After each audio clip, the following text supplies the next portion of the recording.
How do I stop sexualizing almost every woman I meet? It's very exhausting. So to keep it brief, as the title says, I pretty much sexualize every woman I meet, even though in some cases I wouldn't even date said woman. I don't know why I think like this. Maybe it's because my long porn addiction that I've only just gotten in control in somewhat recent years. It's very exhausting because I talk to women as friends, or just as I would talk to anyone else, but yet my mind thinks dirty things, sometimes even though I don't want to. I'm not sure if this makes sense, but what's going on with me? I really don't want to be this man who sexualizes every woman in his life. I absolutely hate that I have these intrusive thoughts. Almost every almost. It's a paradox within itself. So we say not every woman. It's not like he walks down the road and he sees an old lady and he thinks, "Hi, Mrs. Robinson, how you doing?" It's probably just the women he finds attractive, right?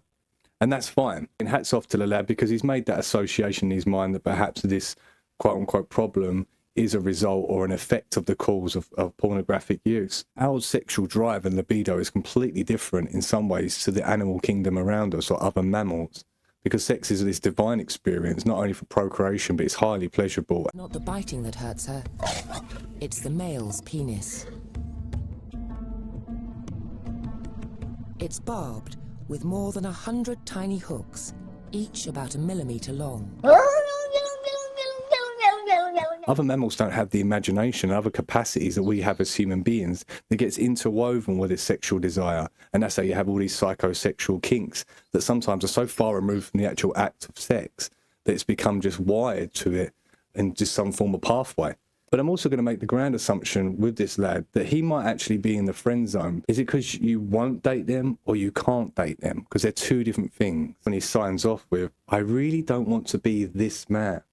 And that is a classic phrase from a nice guy kind of position. He already has a measuring stick of what a man should be potentially, or what that man does. Maybe the ambiguity is causing him more frustration in a conflict. You can imagine him putting himself in a position where it's like, us guys, you know, we're so think with our penis the whole time.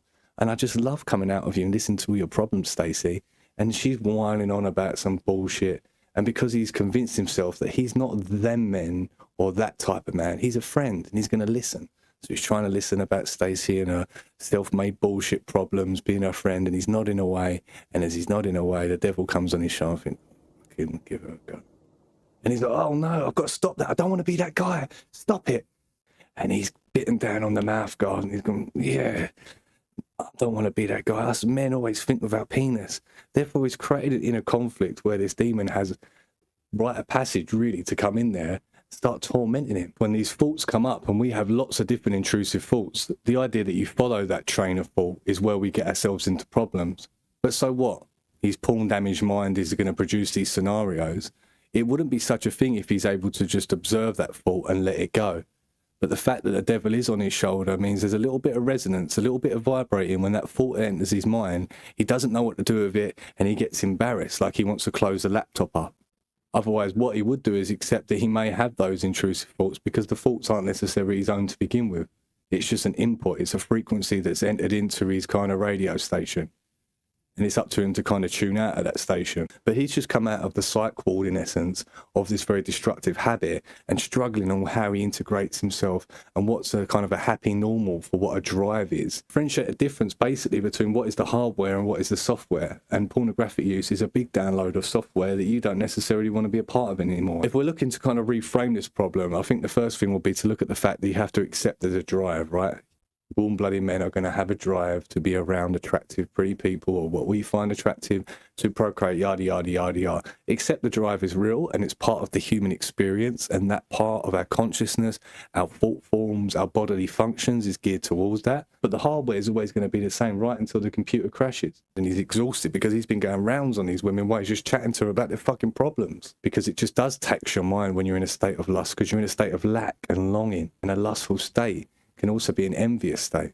And this is how you probably would see in a situation where he would revert back to old behaviours like porn use, because he is in that lustful state, as opposed to integrating male sexual energy into his life and letting that create the scenarios as that comes up. If there is a schism or there is conditioning via things like pornography or just teaching or just life experience in general, it will fragment that experience of what it is to kind of be a man, still be attracted to pretty women, but still treat the attractive woman the same as the older woman that you're talking to, an old lady that you see down the road. It's the same way you conduct yourself on both situations. And if he's honest with himself, it's not every woman, because that would be fucking weird. It's only women that he finds attractive. And I think those women that are attractive are in his social circle, but he hasn't been able to penetrate then into the next aspect. So his mind has to do it for him in the form of these scenarios and leave the door open for the devil on his shoulder to make him feel like a naughty boy. But let's hope that king finds out what he's doing, finds a bit of order in his throne. Till next time.